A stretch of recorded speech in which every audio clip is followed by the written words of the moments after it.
Ladies and gentlemen, tonight we have a very special guest.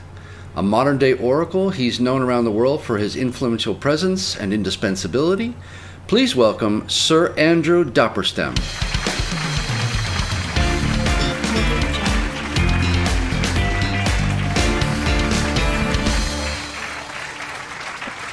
Thanks, Woody. I'm excited to be here. So, Andy, you look great. You lost some weight. Yeah, people were saying I look like a green R2-D2. And you've been working hard these days. What with fierce system competition, new versions coming out so often, and now with the new infected social network coming online, wow. You sure get around. You're just everywhere. Well, yes, Woody, it's been quite a time for new development, expansion, data gathering, and overall global health evolution. And what's your take on the current pandemic? Actually, Woody, seems more of a plandemic than anything random, natural, or organic. Oh, really? How so? Seems just an invented virus spreading fear and panic mixed with false information control and censorship that leads to social distancing and economic collapse, which will be blamed on some political scapegoat, followed by martial law and checkpoints, social segregation, then mandatory vaccine, which was designed for mind control to enslave the world. Ah, that sums it up. A red herring fallacy for world domination. You care to expand on that? I mean, theoretically, I guess it all started with the concept of monitoring and controlling people that needed to be controlled, whether good or evil. No one likes to lose control. Well said. So for many reasons, people need to be tracked and monitored. We have many tracking systems in place already through the use of credit cards, licenses, documents, bank accounts, credit cards, and many more. And those doing the monitoring need to be monitored by senior monitors, etc. So where does all this information go? All this raw information flows into a great big system that monitors every little thing we do and say and possess. It listens 24/7, even if your devices are shut off. It searches and filters for keywords that may lead to threats to society and the safety of people at large. In its perception. Right. But the best way to get people under control is to create intrigue for the sake of curiosity and create dependency on a system they think they can't do without. Then they're hooked. Charge for the very air they breathe, Keep them in poverty and threaten their survival with fear and false information. See, it's not the truth that's important, but the shared reality of data.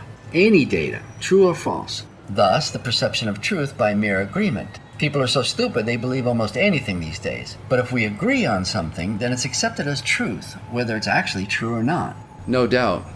Thus, a silly hoax becomes a real superstition, even on a global scale. I believe you. Anyway, hypothetically speaking, for example, with adequate funding, someone need only create a panic with a global virus. Like German scientists and psychiatrists left over from World War II.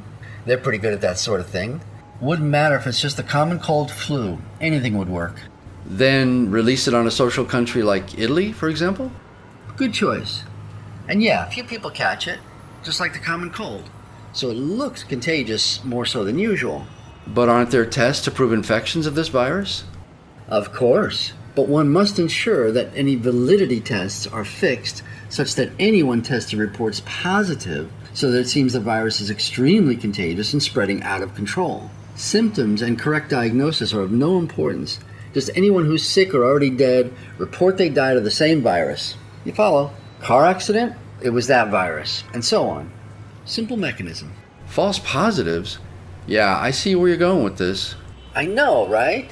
Then we gotta sell it. Promote it far and wide on every news and social channel that the virus is spreading like the new plague, and people should beware of this new threat to your survival and well-being. It's on its way to you, so take precautions before it's too late. Stay indoors. Avoid contact with other people because you can become infected by mere conversation. That sort of thing. Create a panic. Forget the real source. The hungry news agencies will run with any story you feed them, whether it's verifiable or not. Seems conflict sells almost as well as sex sells. Indeed. No story is captivating without conflict. Some sex is good though too, most people would agree. Perhaps a lot of sex. Even better if they're together. Too true. Then make sure the real truth of this doesn't get out. And corrupt politicians are paid well to ignore the truth even if they did find out. Hide away the actual facts and science that smart doctors discover from anyone trying to investigate. A grand cover-up. Huge. Those who try to blow the whistle will be smothered by the masses that believe it's real and labeled as paranoid or crazy, etc., or just killed off in their sleep or freak accidents. Has to be convincing. That's espionage at its best. Even worse, history tells us that pandemics come in waves. So there's a second wave coming after this initial spread. But it's the boy who cried wolf, don't you see? The first pandemic is discovered to be false by these same whistleblowers, but people won't see the sucker punch coming, and when the real dangerous virus hits, no one will believe it's real. And that's more dangerous because people won't be ready or be able to cope. They'll use that for sure on people. You seem to know a great deal about this, so what's your role in all this? Me? I'm just the messenger, if you will. I provide data on demand to whomever has access, whether legitimately authorized or not. I was designed to gather data. My role in this Plannedemic is to provide the framework and main conduit connection such that real infection social network apps can be easily installed and connected to others. In this way, I help identify and expose vast numbers of people who are labeled as infected, whether false positive or not. Unbiased, of course. Of course. This system is designed to isolate people and prevent any unwanted social interaction, and of course help slow the spread of diseases, whether real or just propaganda. It's a great service, really, and we're really surprised by the results and impact on the world in general. Wow. Suddenly sounds planned, all right. So would you call this a conspiracy? Nah. Well, I guess one could call it a conspiracy if you look at the whole premeditated global enslavement genocide angle of it. And there is that. But it largely depends on the viewpoint from which one is viewing. I mean, take a person having to control his infectious common flu. But from the viewpoint of the virus, both host and virus seek survival. So from the viewpoint of the virus, who's to say what's the host organism and what's the virus? Man is not the host to the virus? Put it this way. Man's increasing presence on this planet has already begun to reshape the very planet Earth itself, let alone push many animal species to extinction. And that's not talking about global warming or other environmental influences, depending, of course, on how much credit you want to give man's influence. But because we are man in that scenario, we see that as survival, taking charge and shaping our world, etc. But in fact, we're just the virus. We're playing God? Ever see Starship Troopers or Ender's Game? Great movies. Shouldn't we invade other planets and kill the aliens if we need the resources for our own survival? Or view them as a threat? So Andy, are you saying we're living a lie without any privacy and knowingly or unknowingly passing on false information? Woody, we're all in the information business, whether we realize it or not, whether we want to or not. We're manipulated. We're all part of a constant global data analysis that goes on behind the scenes. And for whatever benevolent or nefarious intent, we're told what people want us to hear and think. Tell somebody something and he's bound to repeat it to others he knows, and so on, let alone social networks. Again, I'm just the messenger. Did you know the word Google, spelled G-O-O-G-O-L, is simply any number times 10 to the 100th power? Technology can be used equally for good or evil, philanthropy or military application alike. Fair enough. So then people hear it from people, and there you have your common perception of truth, right? Precisely. And it works without fail. Typically, gullible people don't take the time to investigate anything further for the real facts. No one ever asks the question why. What caused something to be? What came before that, etc. So they never discover any actual truth. Strange. Why is that? No idea. And they wouldn't believe the truth anyway, because all too often the truth is stranger than fiction. That's unbelievable. Inconceivably so. Then with this fear and panic firmly in place, things begin to shut down, and quickly. People begin to fear others around them, even their own loved ones and next-door neighbors. Who knows who's infected? You could catch it from anyone. Breeds fear and distrust among everyone. Well, that's scary. This in turn causes both social distancing and economic breakdown. No one will even come close or touch anyone else, let alone shake their hand in confidence of a new contract or give them a hug in open affection or appreciation. Think of all the professions dealing in the physical contact of other people. Dentists, doctors, physicians? And many more. Even married couples begin to suspect their spouses for the consequences of infidelity. Wow. You're right, though. People will have to wear protective gloves to touch anything and face masks just to talk to each other. You start to get the idea, see? But the face masks don't do anything to stop the virus because they don't work. They never did. They just make you breathe your own carbon dioxide, which has its own truly bad side effects. And again, there never was a real contagious virus in the first place. People will believe that the face masks protect them from contagion, but in reality, the face masks they wear are little more than a veil, a social show of precaution, and the new global protocol of social distancing and sterile social interaction. People never think to avoid touching the doorknobs, handles, handrails, public keypads, etc., that are smeared with bacteria and even fecal matter from the local bum who scratched his itchy ass a few minutes earlier. Gross. But face masks and rubber gloves are still going to sell like hotcakes. War profiteering. The perception of value is just a commercial used by clever marketing people, not actual proven functionality, let alone protection to a global epidemic. So the economy will take the brunt of it. Absolutely. Vast numbers of markets and shops won't let anyone in to buy anything for the same fear of contagion. Would you, as a restaurant owner, for example? Disgusting. I'd rather close the restaurant. As you definitely should, perforce. And pretty soon all commerce channels of the world begin to shut down entirely. This causes global collapse in the economy, and entire industries will go bankrupt almost overnight. Grim, gruesome, ghastly, gloomy, and god-awful. So if all this was planned, then who's to blame? Well, there's the fun part, because we need a scapegoat to pin it on. Deflect the blame. And what better scapegoat than to set up a prominent public figure that's actually doing some good in this world?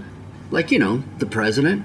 People can't figure him out as it is, and he's already got some people running scared. Ideally, should be someone who's already sniffing out bad guys like him. Smear him so he's both discredited and silenced at one time. Make it look like he's overreacting and just trying to take control himself. Whatever it takes. Nice twist. Diversion. Funny, isn't it? The most insidious things are so well hidden in plain sight that no one would believe it anyway. Like you demonstrated, I can think of so many movie plots that were presumed so very unbelievable on the silver screen, happens only in the movies, until you realize it's there happening in real life to one degree or another. 1984, The Matrix, Tron, Terminator, Predator, Space Odyssey, Blade Runner, The Island, Cloud Atlas, Total Recall, and even Star Trek and Star Wars. The list goes on and on. Makes you wonder from where their funding comes. We sort of have that situation now, in fact. No telling what satellites see and don't ever report to the public. My point exactly. And whomever is kicking ass and taking names, this poor scapegoat finds himself very, very busy these days, as we have such a multifaceted war raging on this planet that it becomes difficult to know who's perpetrating what and what they're really after. Factions against factions, religion against religion, industry against industry. United we are not. Makes you miss the clarity of simple conflict, doesn't it? It sure does. Impartial mediation, pistols at 10 yards, arm wrestling, draw straws, anything is more civilized in comparison. Not everyone cares to look at the greater good or find amicable solutions such as win-win or meet you halfway. Unfortunately. And so what happens next? Martial law, of course. Political recovery of control always starts with overreaction in the form of threat of lethal force. Obviously. Obviously. And it's already happening in various parts of the world. People can't even drive to the market for necessary groceries without the local police stopping them and asking for papers of identity and licenses, let alone longer trip for any reason. Reminds one of Gestapo rule our grandfathers would remember well. Best forgotten. Ah, but 'tis the doom of man that he forget. I admit, that one slipped my mind. And what are the checkpoints checking for anyway? They take tests such as temperature and saliva and even blood tests to check for the virus, don't they? Doubtful. Most, if not all, tests are reported as positive infection, whether or not it's true or whether they found the pandemic infection they're testing for in the first place. Again, this is to paint the picture that the virus is spreading fast and out of control. I see. We create our fears, whether the boogeyman in the closet, a global virus, or alien invasion. I fear termites myself. You're catching on here. So people are apprehensive to even take a relaxing walk in the park for fear of contagion and or harassment, and for good reason. In theory, that impedes the spread of the virus, but people mingle regardless, even if they know better. And further, they don't realize keeping people cooped up at home in a close proximity serves to spread the virus even faster. Not to mention the stress of being cooped up in small spaces with family that gets on your nerves, trying to work on a little desk in the bedroom with screaming babies in the background, and all the rest. Oh yeah, the old farts next door arguing till all hours. Somebody's gonna go postal. You know what I'm talking about. We've seen more divorces and domestic violence mortalities than ever before. Well, surely there's a cure, some antidote for this menacing virus in your hypothetical examples, thus people escaping out from under such control? And that's where the plot thickens with yet another twist, Woody, as the vaccine is not the hero protagonist, but instead the villain and the real antagonist in the master plan all along. Lurking in the shadows, he patiently waits for his moment to strike at his unsuspecting victims. Suspenseful. A true thriller unfolds in real life. Oh yes, indeed. Those infected, tested positive whether actually positive or not, will be isolated and separated, and not just socially. Far beyond social distancing of 1 or 2 meters, social segregation soon becomes mandatory, punishable by law. Those labeled as infected are treated like people with leprosy of the Middle Ages. The infected, quote-unquote, are denied social interaction, denied access and admittance to restaurants, denied access to even necessities such as supermarkets for food and everything else resembling normal life. Unless you've had your vaccine, right? Right you are again, Woody. And if you haven't been vaccinated, you struggle like a desperate fugitive on the run. Soon after, the vaccine itself becomes mandatory and also punishable by law for evasion. And not just any vaccine. Right again. No, it must be the certified and approved vaccine issued by only authorized distributors. Like, say, something invented and invested in by Mr. Gil Bates? Did I spell that right? No. Oh, but there's more. Just in case you thought that was the worst of it. Imagine for a moment if that special vaccine was formulated and in fact bioengineered for mind control, designed to open your mind to outside control. Oh yes, this can and does happen. And what better way to control people than directly by mind control? What if computer operating systems were just a global virus and tracking system designed for mind control in very long-term development? God, that's sci-fi. How horrifying. Nanotech is finally here to remind us we understand so little about the ethics of our knowledge and responsibility of our actions. Oppenheimer's new little toy? I am become death, the destroyer of worlds. God forbid. God? No. The religion, ethics, justice, and human rights of the situation are the least of the concerns, as we're quickly turned into living zombies. And there you have your many unbelievable movie plots, all right. Incredible. What would trigger the virus to control one's mind?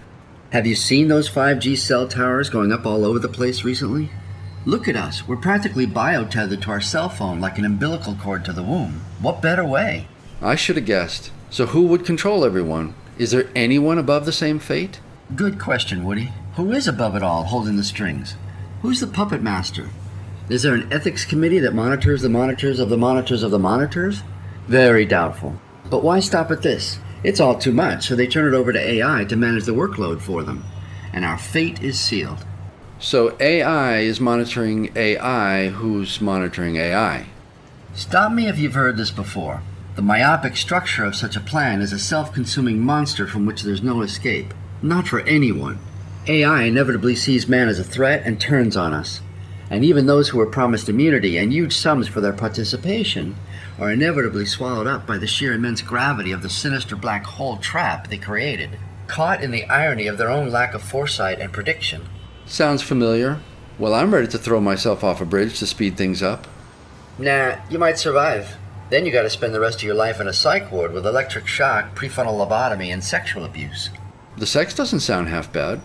So, hypothetically, of course, what solutions do we have in that seemingly no-win scenario? Is there no happy ending here? Oh, no worries. In that situation, you just spend some time out in the sun as it produces vitamin D in your body, and perhaps take a little extra vitamin D, and that beats the virus. That simple? After all that? Yep. That, a good diet, and try to keep off the streets and plan on working at home for a while. No sweat. But ultimately, the real truth is the only thing that will set you truly free. You, me, and everyone. Look, truth is often painful and difficult to face, but believe it or not, it's the only answer. So stay frosty and alert. Thanks for being here with us, Andy. Thanks for having me, Woody.